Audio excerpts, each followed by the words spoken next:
Just to see who else joins. Oh, there's Johnny. Yeah. Hello. Hi, Hey. Johnny. How you doing? I'm stopping your video. Say, how come Johnny gets Okay. his camera going and we don't? Oh no.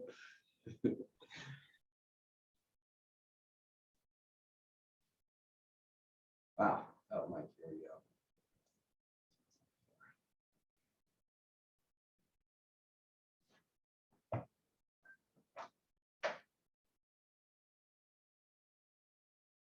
Wow. All right.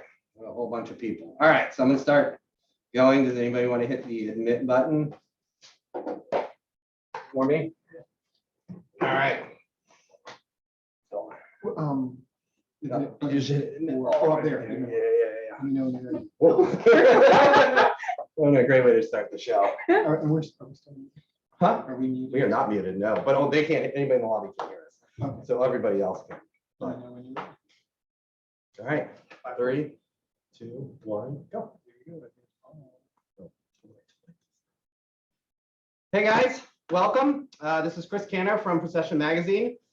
Just wanted to welcome everybody to our second episode of DistriCtWAVE, which is a Zoom variety show that is featuring bands from in and around DC. We're really excited to bring you this one. We have some really cool bands. We have Ego Likeness, 11Grams, the Neuro Farm. Rebecca, you can come. Hello. You come sit down. And then Amulet as well. Neuro Farm and Amulet returning from last time.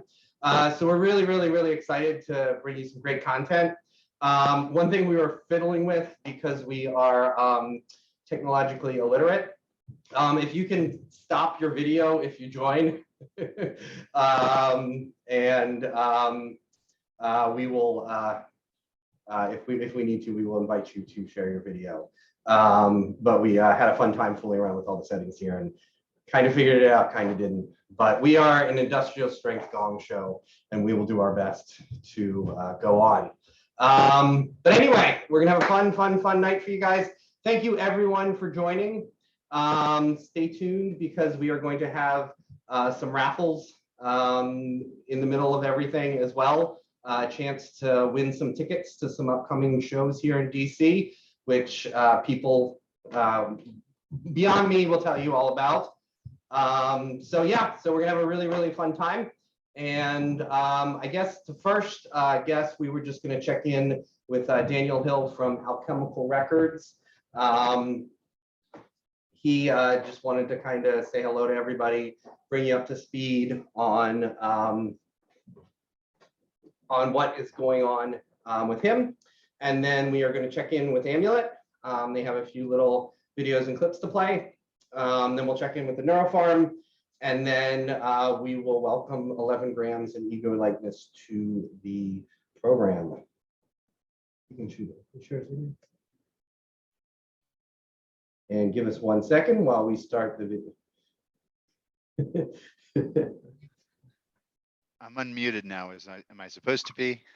There we go. We have a voice. Now we need a face. It says you've stopped the video. Yeah, this is we're doing it. There we go. There we go. All right, Hello. we figured it out. We're all good. Ta-da! Daniel's here. Thanks for having me. No worries. No worries. I was just So, getting yeah, why distracted don't by you the just, chat. Start by telling us a little bit about what you've been doing, Alchemical Records, and everything that's going on with you. Absolutely. Alchemical Records is really excited to be working with Amulet on an upcoming event happening at Public Bar Live on February 11th. We are having our very first Evening Under the Stars, the Sinistry event, right before Valentine's Day to make it dark and gothic just in time for a lovely weekend. And otherwise, adventures are just to try to, highlight the diverse and inclusive music community around the Washington, D.C. area. I have a really broad background and just a love of music. And so we wanted to do a very, accessible publication. So We cover a lot of different types of stuff that meets a lot of different types of tastes. It won't be boring. Perfect. And you have your class. Do you want to tell people about your class? Ooh. Thank you. Yeah, I've been working on a book for a couple of years around my principles of success. You know, I don't have delusions of grandeur. My success isn't based on a Grammy award or on a Tonight Show performance. It's exclusively based on hustling and making a living doing alternative rock music for a full-time income. I've had a 15-year love and career inside of the Washington, D.C. metropolitan area, and really thankful for the chance to do that. So I started this little class just to kind of teach some of those principles, and it's a very holistic approach to being authentic, delivering music that is fundamental to yourself, and engaging with people around those principles of discipline, enthusiasm, and vulnerability, which is why it's called Dev. So I've got a book coming out later this year, and I just started a round of classes. And we had our first one, had a really good showing, really appreciated the engagement on the class, and we have our next one coming up next month, I think on the 23rd. Since I've got technology in front of me, let's use it. Let's see. No, the last one was on the 23rd, and February's will be on the 20th. Perfect. Cool. Well, thanks, Daniel. Next, we're going to check in with Amulet. Michael's here. Stephanie, I think we have to get on the video.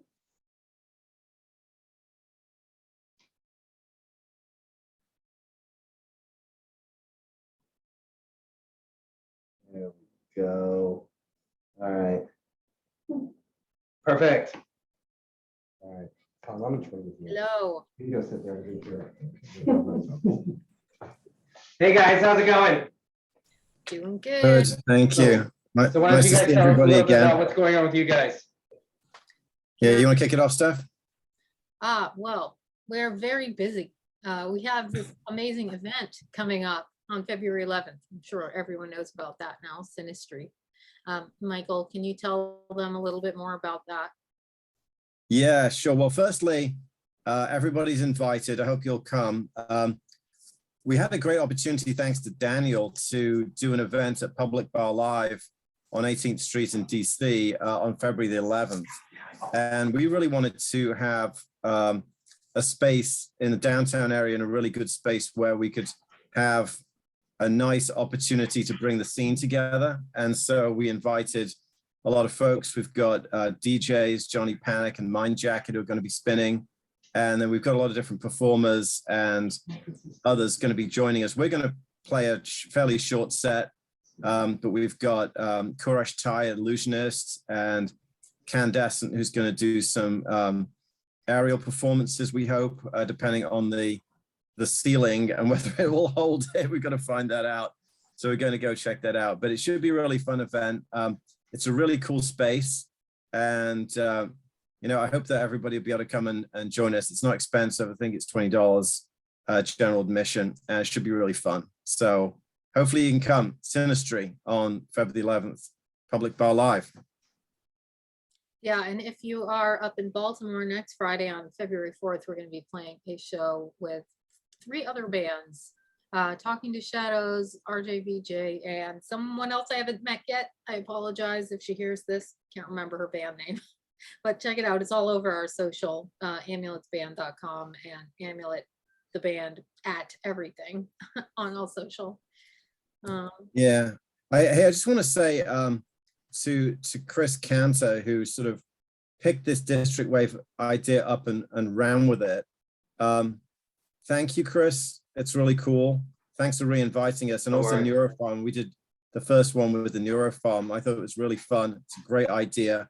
And Renee did a really cool design for the DistriCtWAVE logo, which is really neat. So it's really nice to see this event continue and include some more people. And good for sticking to it, Chris. And I'm really fascinated to see what's going to go on with the Neuro farm there, because I see like a bunch of instruments. I'm wondering if they're going to like perform or they're going to show us their No. instruments or These are done. what's going on in their dungeon down there. It looks pretty interesting. So I'm looking forward to hearing from them again. That'll be great. Perfect. Well, do you guys, I'm gonna play Clear Blue Sky if you guys want me to.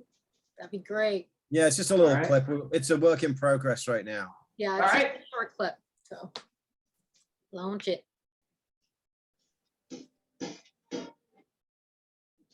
Oops. Share.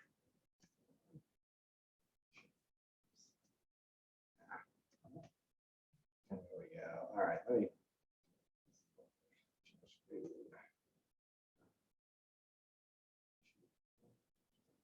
Here we go.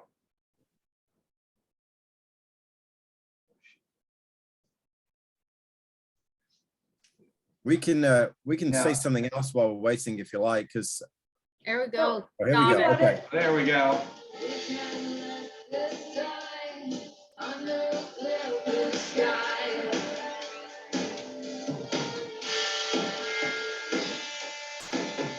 Chris, I don't think we've seen the video. Hear it. Yeah.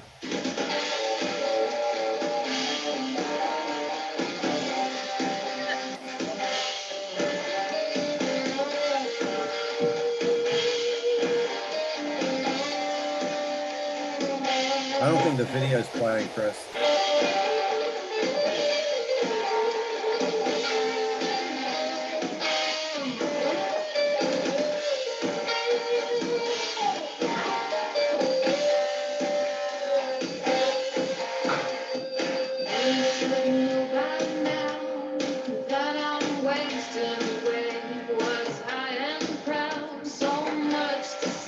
Oh, I'm fine. Thank you. It's just the price I had to pay. Soon in the clear blue sky, the love and rays that we hold inside. I don't want to choose another high, just you and me in the clear blue sky. Clear blue sky. Clear blue sky. You were Chris, sharing the, our own screen. Yeah, the video didn't play. It's just Oh, we heard the It didn't? track, but we didn't Ah. see the video. Also, someone's asking about the settings to change so some people can get in. You have to invite people in, I guess. Yeah, we fixed that. Sorry. Yeah, we just let people in. Yeah. Well, we need a link to send them. They don't have a link because they can't register anymore. Oh, really? Oh. Yeah. Man, this is okay. I will do that. Yeah. I thought I played it. I That's thought I did okay. Good. Retrograde. I keep saying. Yes, I thought I was doing great. All right, let's video. All right, we'll try it again. And we'll. Thank you. I watched it. Just a It was minute. nice. Thanks.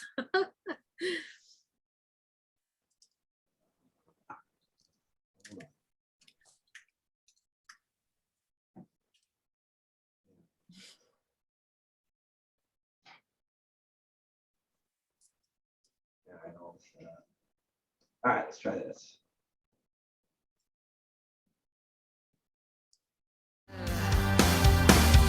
We can't let this die under a clear blue sky.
that better? Yay. Yeah, that was Yay! cool. Yay! Well, nicely played there. All We right. shot that down at Assateague Island in the OSV zone. And if you haven't been down there, it's really cool. You have to get a special permit, but if you've got a 4-wheel drive, you can go out onto the beach there, and it's much less crowded, and particularly at the cold time. When did we shoot it? In April or something? Yeah. It was cold anyway. That was the only disadvantage, but it was basically the beach is empty at that time of year. It's really cool. Yeah, that was super fun. So not to take up all the time here, but we have 2 more short little clips. These are our remixes that we have out. One is by Unicode Machine. My friend Eric from Dallas did that for us. And then the second one is by our very own Roy Retrofit. Read this ever. And so we're just gonna have a couple of minute previews of those because we're looking for a remix album in the future. So if anybody wants to do some remixes, looking for remix work, we are looking for remixers. Yeah, I listened to some of the tracks that people had uploaded, and if any of the bands on this live stream are interested in doing some remixes with us, we'd be really into that. We've got a couple more coming, but we love doing remixes with partners, so that'll be fun. So let us know, please. All right, guys, here we go. Cool.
Good job, guys. All right, I was given that we need to move on. So I think we're gonna 1 second, guys. And then last one.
Yay.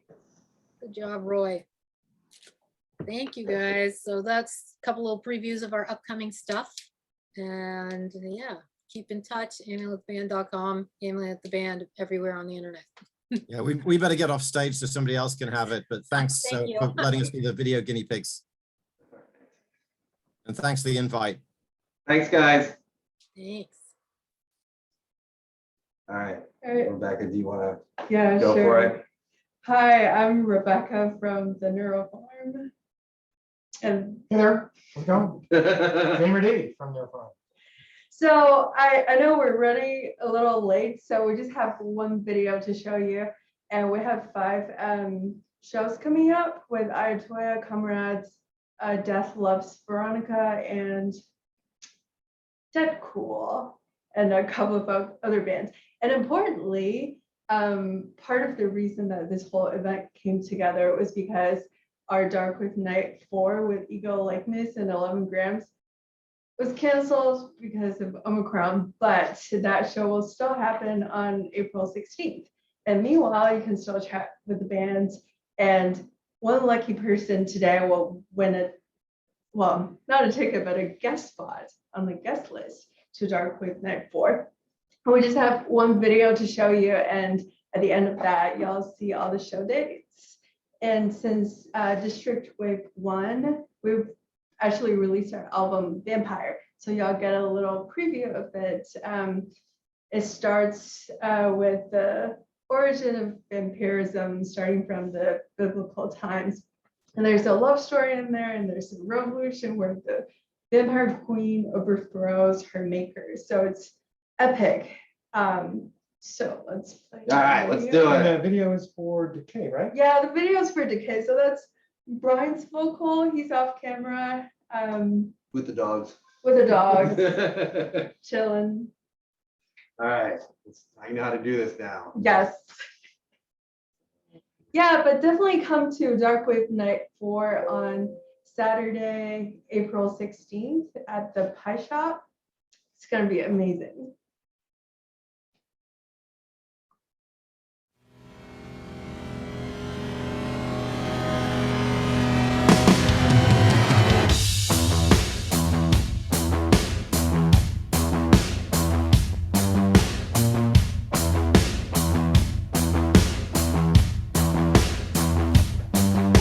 Can you feel the coldness creeping in? The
All right.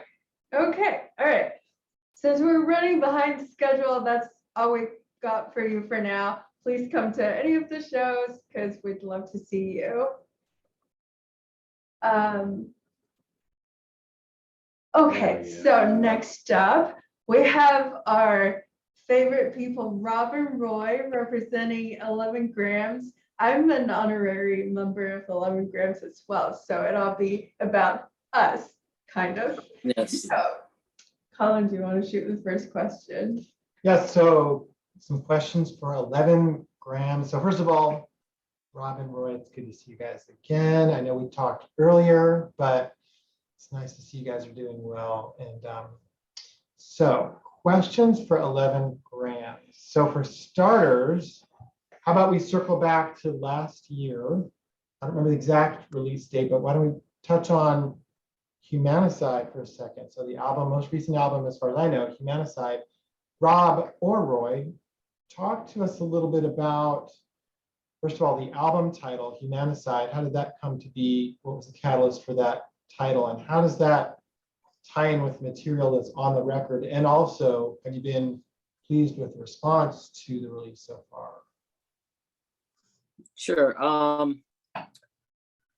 11Grams, the concept of that is transhumanism, AI, and things of that nature. And Humanicide is about AI taking over and destroying humanity, basically. That's basically what that title is for. I'm outside of the picture because I wasn't in the writing process, but I love the music so much. That's why I like filling in for Simeon. But I kind of feel when I listen to a lot of the songs, there's a lot of that kind of concept also, not just about destroying mankind, but evolving mankind.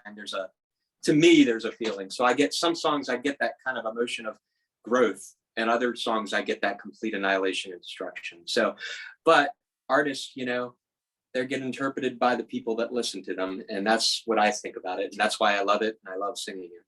Right. So Rob, Simeon's in Australia. So what's the creative process like? How do you guys work together to come up with songs? We start songs on our own, and then we'll exchange them via SoundCloud, and we'll both listen to them and think, hey, we can evolve this into a 11Grams song.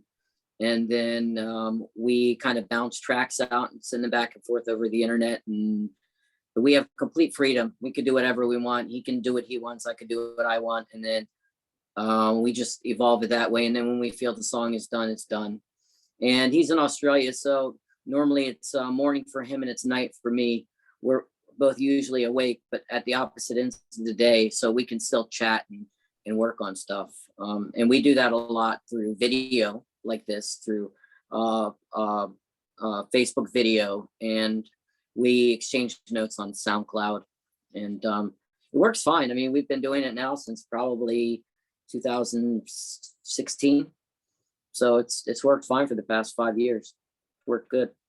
You guys ever get into virtual band arguments, about the direction of a song or material or any other, something having to do with an arrangement or an idea? Do you guys ever have virtual band fights? Yeah, and it's probably good that we're not on the same side of the planet, because it makes it a little bit easier, because when we get in an argument, we could just kind of turn the video off. Yeah. Come back to it later. Yeah, come back to it later. So Roy, But not that often, not that often. But I mean, with any creative process, and there's going to be some differences, but for the most part, I would say it's smooth. very smooth. Roy, tell us about the sign language that you learned for one of the songs. I've took classes in sign language, but I really kind of scratched the surface. My mom was going deaf, and I have the same issue. I'm going to be going deaf too. I was born with a half deaf, and I've always kind of dabbled in learning sign language. And I just found the song DNA. It was easy and simple, short lyrics mostly, and directives, like they're just the emotion to it is so much better doing sign language for it. It makes it exciting for me to do. So I decided that song. There's actually a couple other songs he's had on Humanicide that we might be performing soon, and I've already said, well, yeah, I got to learn the sign language for that too, because it just brings more emotion to it, and I hopefully maybe we can get some people that also do sign language getting into it and responding to it, because that's like I remember going out to tracks a lot, and there was a lot of deaf community would come out because of the low end, the sub and the bass for some of the club music, and they had a really vibrant scene with that. And I always wanted to be able to connect and do sign language. I still am looking for people to be able to regularly sign with, because I know eventually my hearing in the future will be so. But that's basically it. So Rob, I know you do mastering and producing for a lot of bands. What interesting stories can you tell us? Insane. Okay. Yeah.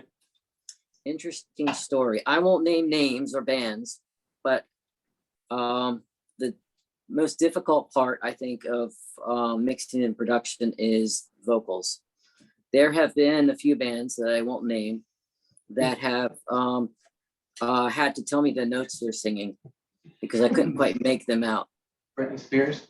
And then so I will go into Melodyne and I'll tune their vocals, and it takes a long time, but in the end you can't really tell with Melodyne, the tool. But it's time consuming, and I would say as far as production, that's probably the hardest part, I would say. But hands-on as a producer, he's a hard ass. I mean, he works me. When we did our Attack album for Red December, he worked me for those vocals. He made me do stuff again. That's what I like about him. He challenges me to do better. So I like that about him. He's a good hands-on, like in person. So that's the guy to go to. That's going to push you. Yeah, I would say I don't think Ole would care, but Ole, my buddy, and Reliant and Valon, the last Valon album, he recorded all the vocals, but his microphone, he has an incredible voice, and the music is great, and his mic and recording just wasn't cutting it. So, I kind of got on him, and he went out and he bought a new mic and a preamp and re-recorded all the vocals for the whole album. So, and then it came out really good, and they ended up getting #1 album on periodic table of synth, I think it was called. Yeah, so that was an accomplishment, and I don't know if he really liked having to go out and buy a new mic, but when he was done, he was very, very happy with it. Hey, so Rob and Roy, since you guys are together, which is a nice treat to see and interact with, what's in store for the rest of the year? I know we're just kind of getting things kicked off here, and everyone's still navigating perhaps hopefully the tail end of Omicron maybe, and looking forward to spring and summer and all that kind of good stuff. But what's the outlook for 2022 for both 11Grams and or Roy, from your end, from a Red the 7th perspective? What's the plan? Well, what should people expect? Yeah, Simeon and I are working on new material now. It's been a while. Honestly, the pandemic has hurt my creativity. I think it's hurt several people's creativity. I don't know why that is all the time in the world and you can't get anything done. But now I'm motivated again, and we're working on new music. But we have a show coming up April 16th with Ego Likeness, Neuro, Johnny Panic DJing. And I'll be playing in, I think it's June, with Unit Code Machine and CM Ball and Finite Automata, I think they're called. And then I'm playing, hopefully have just 3 or 4 dates around the July timeframe out here in Oklahoma and Texas and so on. And I think we're catching up with Unit Code Machine out here likely in July in Oklahoma. So probably, I'm thinking probably 4 or 5 shows coming up by the end of July. And 11Grams all over social media, 11grams.com website, that kind of stuff. Where do people find out about 11Grams? 11grams.com, Facebook, Our label is called EK Products. You can go EK Products, 11 grams. Also Bandcamp, everywhere else. Excellent. So 11 grams, we have 2 videos coming up. No, we don't have a lot of time. We could just play one if you want. We'll play one. Okay. We'll definitely. Which I would- one would you like? I would say Iceman? I would say play the older one, just for the hell of it, because I like it better. Okay. It's And we get to see Simeon. it's 4 years older now, and Simeon and I are actually in the video. So it's called Machine Malfunction. It's our first single off our first album that was released in 2017. So actually it's a bit old, but I don't care. All right, there we go.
Well, thank you for showing that. I Yes. appreciate it.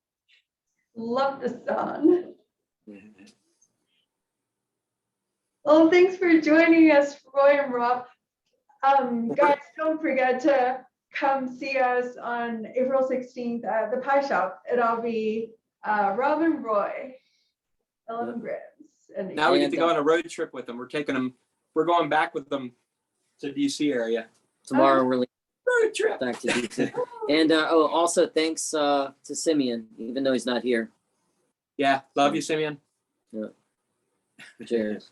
Cheers, guys. Guys, Okay, so next up we have Ego Likeness. we'll do the raffle. Oh yeah, let's do the raffle. So it's for Sinistry, I think. So Denise Jenkins, you just won a ticket to Sinistry, and who won Darkwave Night? I'll get that after. Oh, the Darkwave Night winner will be announced later, so don't go away because you may be the winner. I have to do that. So next up we have Ego Likeness. So we have the whole crew today. We have Donna, Stephen, Mike, and Rick. So Johnny Panic, if you want to be the MC for this.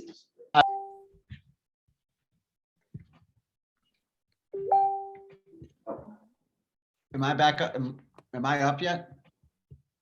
Your video is not. I do not see myself. That is weird. I don't see you either. You're too goth. You Like know- some kind of vampire. You're looking good there, Johnny. Yeah. We Do don't you have your camera like blocked or something? Mike's Wow. old. I doesn't understand how to use it. we don't have Mike. Where's Mike? Where's Mike? Mike Johnson. Yeah, I'm Turn on your here. cam. Your camera's not on. It says I can't stop it. Can't start it because the host stopped it. Oh. All right, let's try this again. Yeah. Yeah. Hey, that was unexpected. Hi, everybody. Where's Johnny? There he is. Oh, yeah, everyone's here. Nice. There, everybody. So how y'all doing? Good, how are you? Good, good. Hey, Johnny. Good, good. So happy to be here with you. So go ahead and start off with questions. The pandemic, after coming out of it, I know Stoneburner was like one of the first scene bands I saw coming out of it, and then Uncon with both the acoustic and the full show. How did it feel to be back out? Like, how did it change things to have that 2 years of things being different?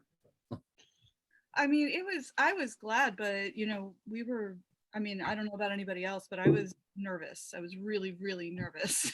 I think Rick was on the same page, as Rick has been doing contact tracing stuff for the past 2 years. So we had a lot of long talks about what we were comfortable going out and doing and what we weren't. So Yeah, I had been in the public the whole time from the time the pandemic really hit, because the job I had just kind of went gangbusters. So I wasn't quite as nervous as the rest of them, and I'd also been practicing with my local band quite a bit. So, but it was still exciting to be back out there and to see the musicians we hadn't seen in a while, to see the old friends and fans we hadn't seen in a while. That was the real energy, was just being able to interact with them again. Yeah, that was definitely a blast to get back into things and then try something new. Like you mentioned, the acoustic show. That was, I think, probably that was definitely where the nerves were for sure. It was just because, I mean, there's just nothing else there, and it was a lot of fun to do. The full band show, of course, that was where it was just like, hell yeah, that was a Oh, you great. could tell watching y'all that you were back. You definitely tell watching y'all. Yeah, awesome. so it was So- definitely good. With everything coming back, how do you feel how do you feel the direction the scene's heading, and like, how do you feel bringing like new artists? Because y'all have been like the OG DC goth scene, like Mikey as called me. long as things been going on. That's very So how nice. do you feel like things are like progressing now and changing? I'm just glad to see people are putting their time in and doing it. I'm just glad to see people are still working, or starting things up, that sort of thing. And I mean, you know, I mean, our scene is so small that it barely exists as far as the real world goes. So it's like, you know, calling us OG or whatever, it doesn't mean, you know, it's like we're playing to the same fan base that everybody else is playing to, you know, so it's not like, you know, we're pulling in some massive thing on our backs or anything. I'm just glad that there's still an interest in the genres, and I am happy to see a lot of bands that are really pushing styles and trying to make it their own, and not just like falling for the old tropes. Yeah, At the same time, I'm kind of digging like some of the bands that are going way, way, way back, like to death rock, you know, Yeah. like it's not just a bunch of bands trying to sound like, you know, 2004. Like this is shit like they're trying to do like from the early 80s. And I'm like, and especially when you see somebody who's like 25 years old doing that, I'm always like, yay, do it. Oh yeah. Yeah, I spun an underground party 2 weeks ago, like everybody in their 20s, early 30s. I was just blown away by all the requests being for like Christian death and, you know, all the old school stuff. So who are y'all listening to now? Netflix. I'm listening to a lot of Netflix these days. A lot of audiobooks and I don't actually listen to a lot of music these days. Yeah, it's hard for us because my music listening happens in the car and we don't go anywhere Right, anymore. yeah. So I'm kind of trying to adjust that so I can start listening to other bands again. That's one of the reasons I was really happy to go to Unconvention. Yeah. Because to actually hear some new music. Yeah. Because I haven't been really great at keeping up on that. Yeah. I would say I also like to just go back to that where I'm really enjoying the fact that there's like been a lot of like more of the bands getting brought into DC. As an old time promoter here in DC of bringing in bands for a long time, it's great to see people kind of picking up that slack that Deep Six isn't doing. So that's really great. As far as I used to be in Deep Six. And as far as music, I agree. I don't really listen to too much just because I don't really go anywhere. Been listening to an audiobook, that's about it. And yeah. Mike, save the day here. Tell us who you've been listening to. I was just about to look up one of them because that was one thing, working with a lot of younger kids. I'm getting exposed to a lot of new stuff that's not even in the scene, things that are verging on jazzy math rock and that kind of thing. And it's been kind of eye-opening to try out different rhythmic patterns and go some different places with it and see how it can combine into what other interests I have. So I'm lost on the names right now because we just throw it on the radio at work. I'm like, here's my Spotify, just put it on and let's see what happens. And yeah, it's been pretty cool. Have you heard that new band called the Bee Gees? Yes. I was listening to the Archies the other day, okay? I will say actually one of the highlights for me of Unconvention was seeing Morris Black. Oh, yeah. Like I really am digging his stuff a lot. And when Stephen with Stoneburner opened for Nitzareb, the opening band that night was Artax, who were great. I mean, and they're I don't know how old they are, but they look young. But they were the band playing the underground party with a 20 and 30 year old. I really even when somebody came up to me and said, "Hey, it's you like 20 years ago," and I was like, "Thanks." Actually, I did take it as a compliment, but then I was kind of like, you know what? I'm not old. And then I was like, wait, I am. Yeah. Oh no. And I just found one of the bands that they were showing me was a band called Polyphia, Polyphia. So just randomly throwing that out there. Like I say, a lot of new stuff that. I wish I could remember the band the guy that opened for me in Pittsburgh because he was doing something interesting. I don't remember it. If you really wanted to know, you could find out on the flyer or whatever. But yeah, like there are a lot of really. One of the nice things about being relatively established with any of the bands is that people bring in whoever's local that's working their ass off, and I really like that a lot. Like it's not just like we're just going to throw on somebody because they're free. They'll actually try and put on bands that are good, and so you get some really interesting stuff. And it's also nice because, you know, the bands that are both Ego and Stoneburner, I think, have a wide enough range of material that they bring in fairly diverse acts. Yeah.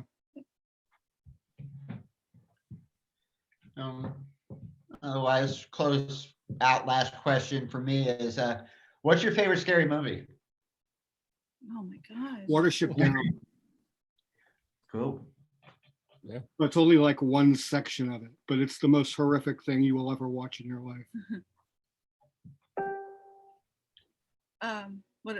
Go ahead, Mike, Rick. You guys- No, I'll leave it for you. Oh, I don't know. I mean, God, I mean, that's my thing is horror. It's so hard to answer that. I will tell you the Exorcist 3, it just will always have that jump scene that I'm never, ever, ever okay with, no matter how many times I see it. So I think that's not my favorite horror movie, but it is up there with movie that scares the crap out of me. You're actually the one that made me think to ask the question, because I follow you on social media for those type of updates. Well, and you know it's hard to just narrow it down to one thing. I'm like, well, Yeah. what kind of scariness are you talking about?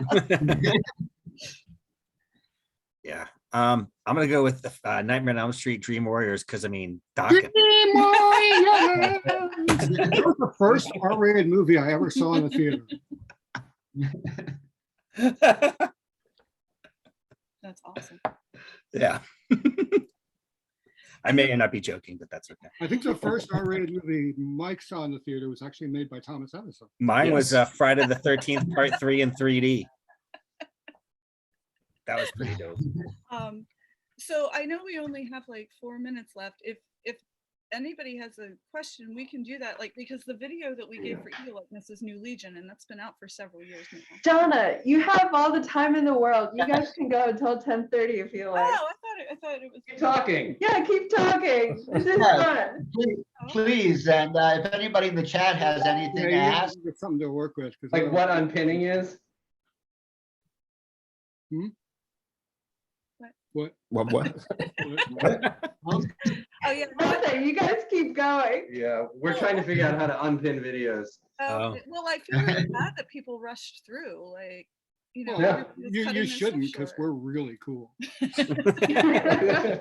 go back and have like a director's cut with all the videos people said they weren't going to play or something. No, because otherwise the parents are going to say, "You got to go home now." You can play all those Round during down the there. credits. Play all those during the credits, and so they can all be on the soundtrack. Right.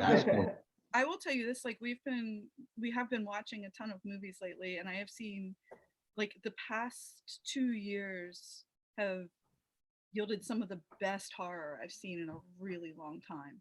Like we have watched like far more really, really good horror movies that just came out, like between 2019 Was and it now.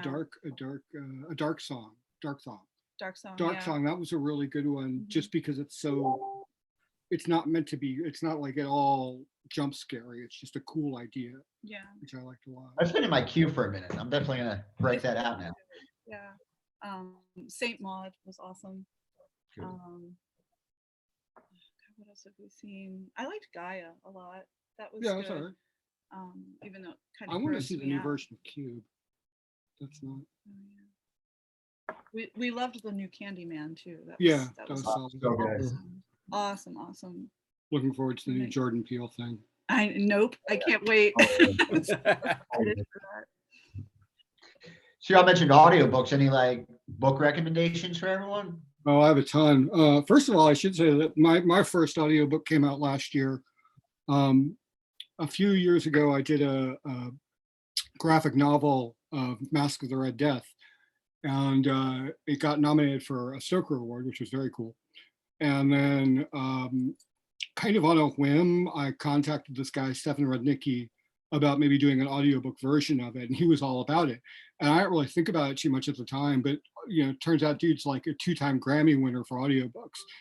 And so we put together something very cool, which is kind of, we sort of invented something new. We've been calling it cinematic audio, and it's basically an audiobook, but I did a full score for the whole thing. And it was so cool that the distributor Blackstone let us release it in stereo, which they never do for audiobooks. So that was a very cool thing, and that's up on Audible. it's pretty short. It's only like 20 or 30 minutes, but then it's got Stefan and I did an interview. It's got all kinds of other bonus stuff on it. I've got to check that out. George says your feelings on the new Dune. I liked it. I thought it was really beautiful. It to me it was what was in, how did I put it at the time? It was it was to me, to the old version of Dune, it was like what the new version of Blade Runner is to the older version. It's like it's the same thing but in high def.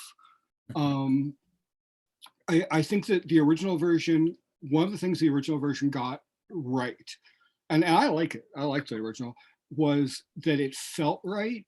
It felt oppressive and hot and, just so, there were so many things that were so utterly alien, which I liked quite a bit. The new version, I think it's absolutely beautiful. I tend to be this way with most things, so I think they could have pushed it a lot more as far as the making it more bizarre. But like, I have no real complaints. I thought the costuming was fantastic. So yeah, and the overall present. I love the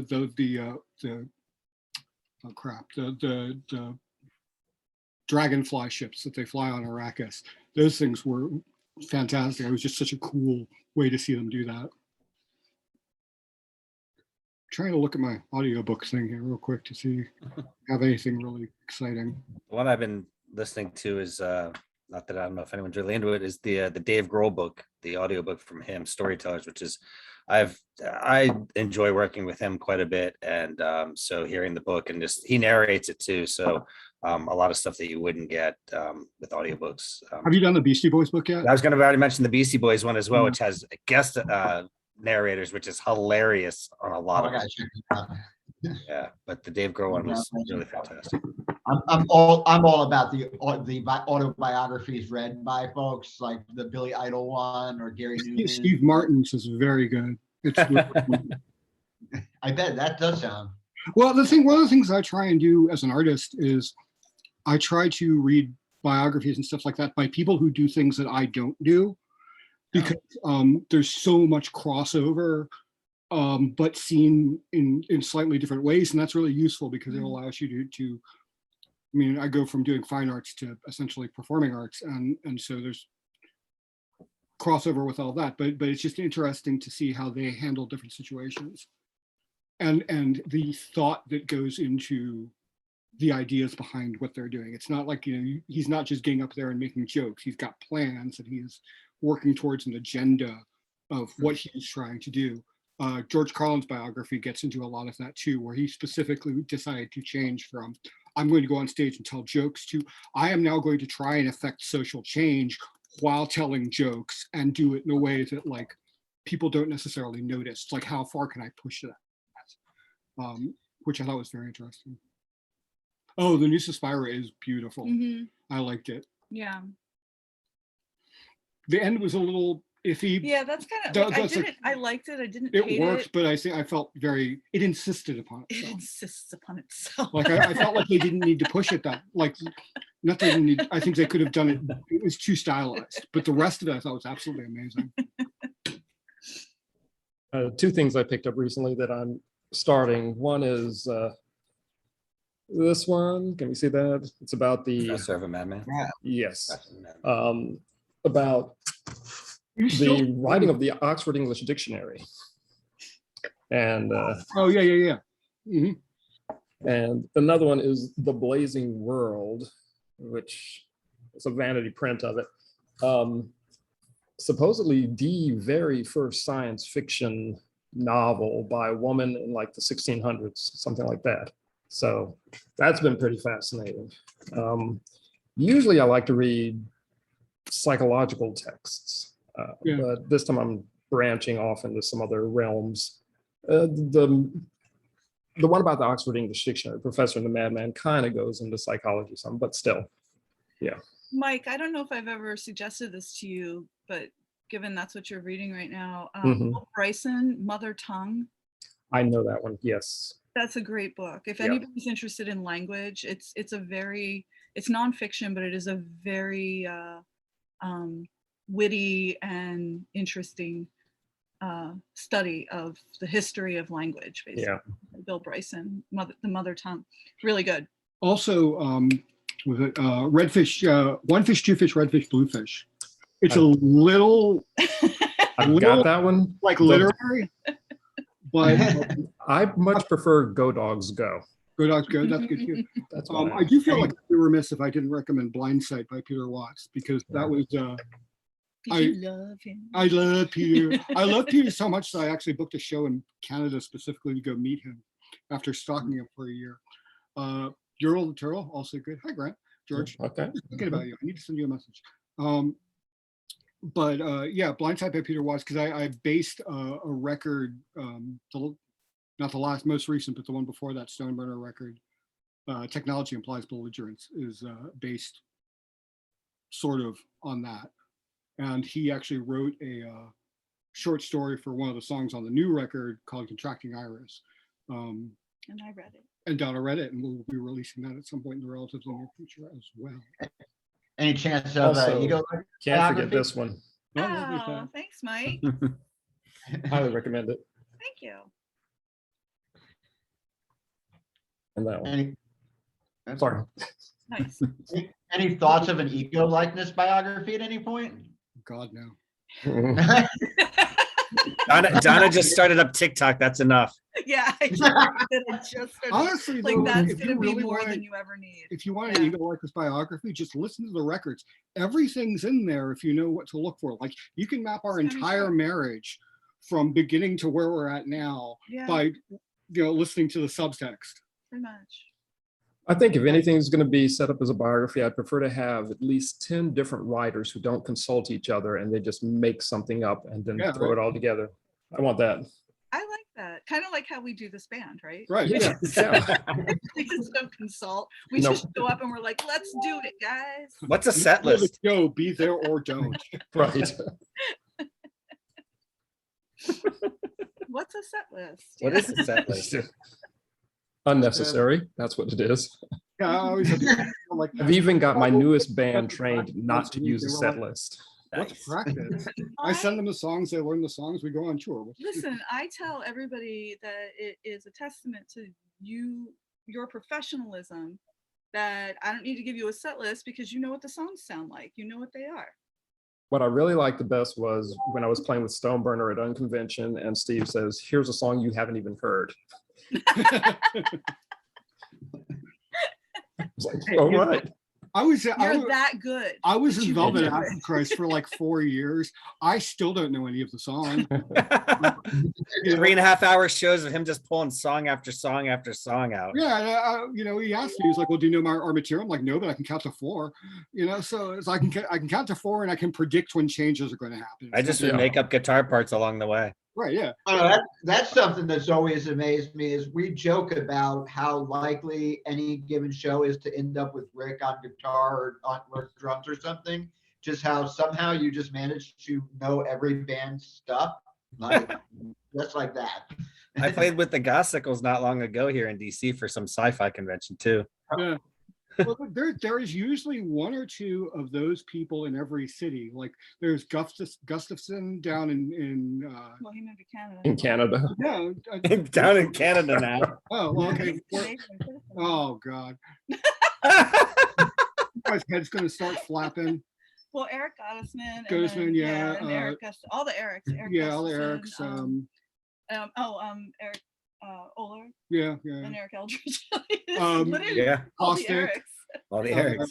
Yeah. Yeah. that- And also, if you do this long enough, eventually you end up in situations where the band needs somebody like. Well, how many bands What- did you play at Unconvention? Well, so I was gonna say FGFC needed somebody to come in, and I was like, sure, And You did, yeah, and you played with. oh Phenotype. yeah, Phenotype. That was a lot of fun. That worked out really well. You just gotta.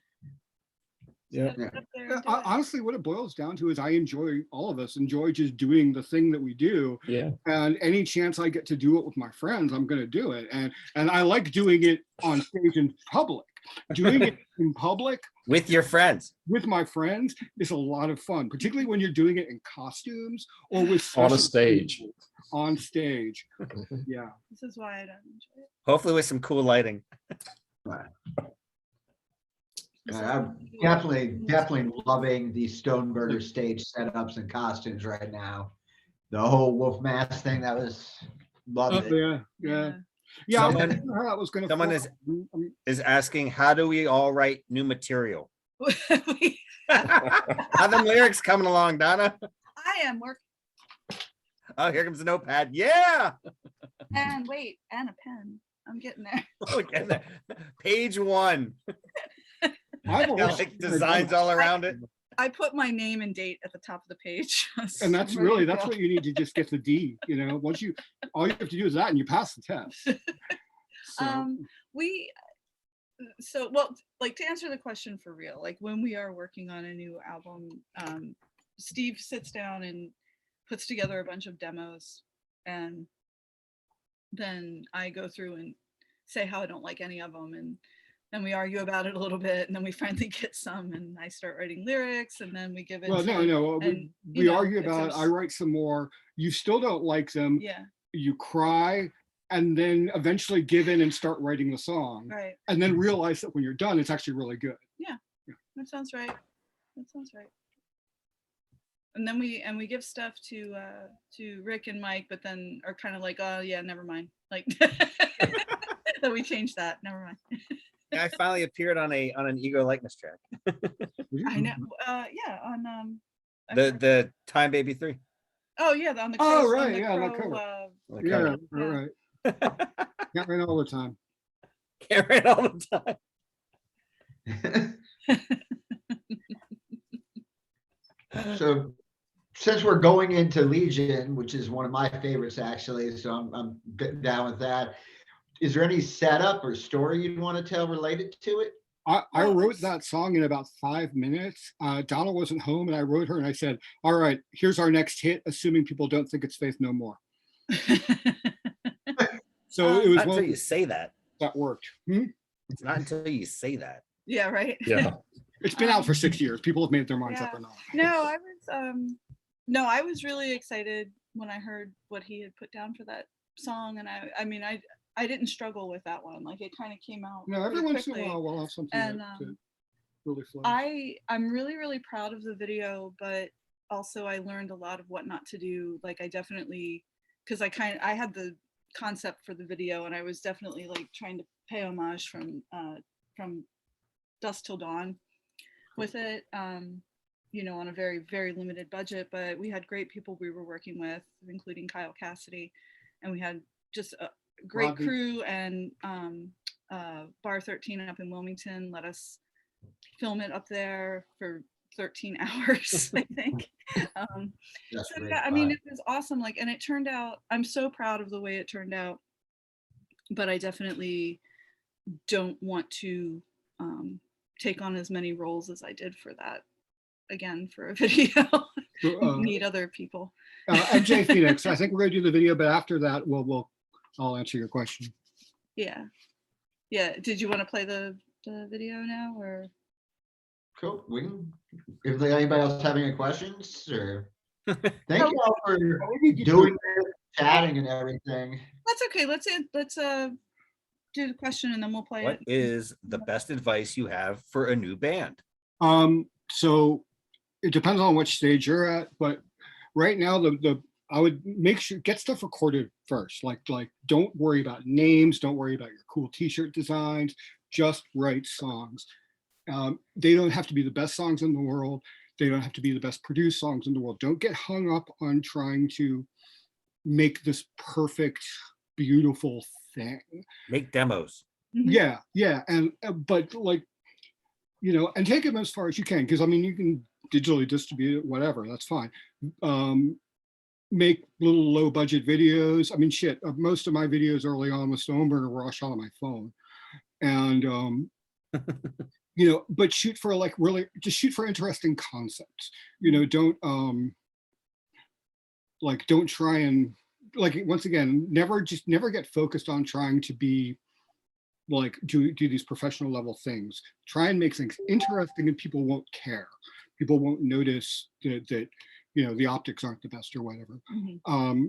And then just start, you know, keep it real simple. You know, like keep the bands nice and small. You know, don't do what we did where you end up with like 13 people in your band for a while. And don't bring your whole studio to your first live show. Yeah. Yeah, keep it all really simple, but take chances. If you get them, take chances. I mean, we got our first Dracula's Ball way before we really should have been doing it, because I had gotten in touch with Patrick about just trying to get a show booked in Philly, and he was like, well, my band just canceled for Dracula's Ball. Do you want to do that? And I was like, yeah, all right, sure. And you know, we weren't ready for it, but we did it and it worked, and that gave us that toehold. So you know, be willing to risk failure, and then when you do fail, be willing to dust yourself off and get back up and just keep doing it and keep doing it. I mean, like, you know, we've been lucky for the last 20 something years, and I've been doing this since I was a kid.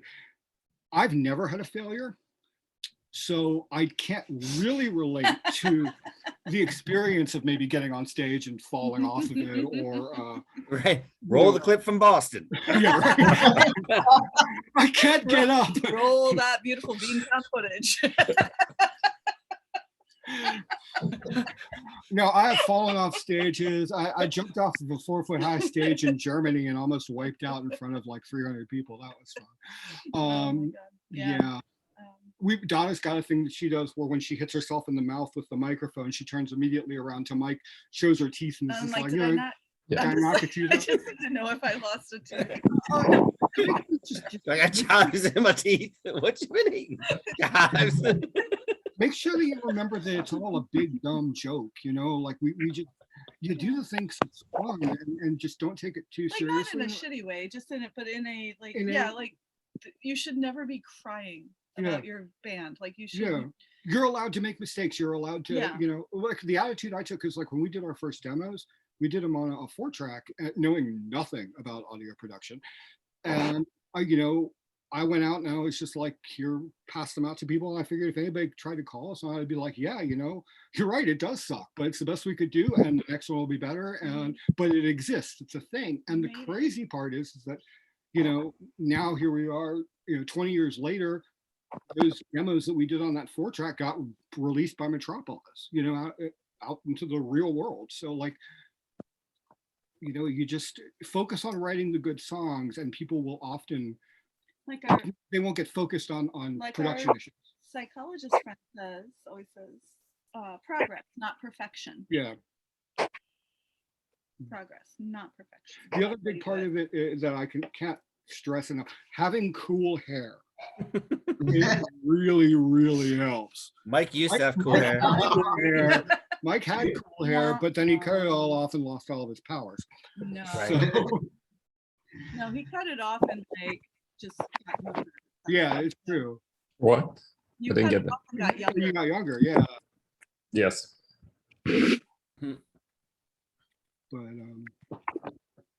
And thank you all for chatting and coming in and doing this. And I'm super excited for Pie Shop because I haven't actually been on a bill with y'all since Bound, like way back.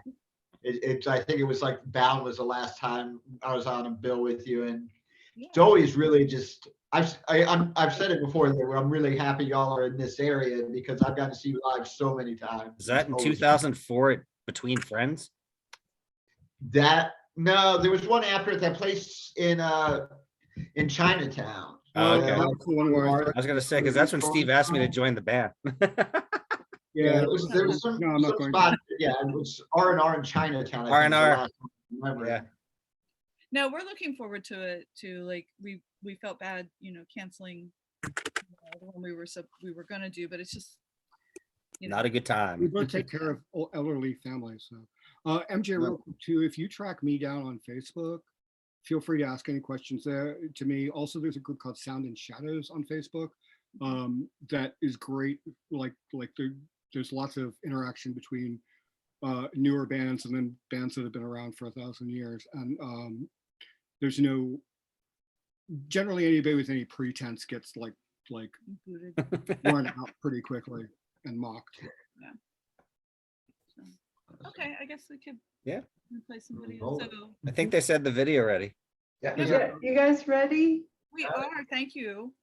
Have you seen this?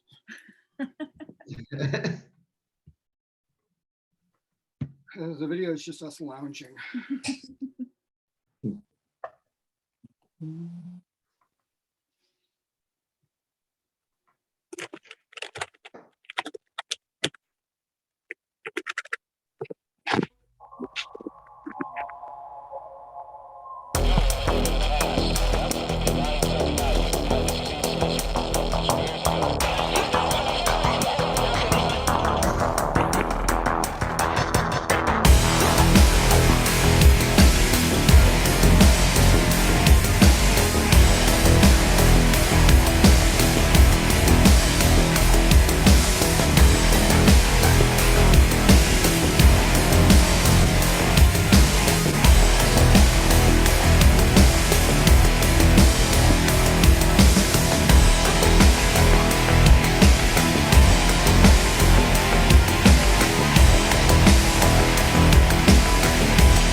Love the video. So next up, we have a stone burner video. One sec. Say anything about it? I don't know if you can hear me or not. This video, I built all of the props and everything for this, and it took a good 3 or 4 weeks. It was one of the more involved. Yes, it is a spaceship video. Yeah, exactly. Very One of the more cool. involved videos I've ever done.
So I don't know if you can hear us or not, but that was produced by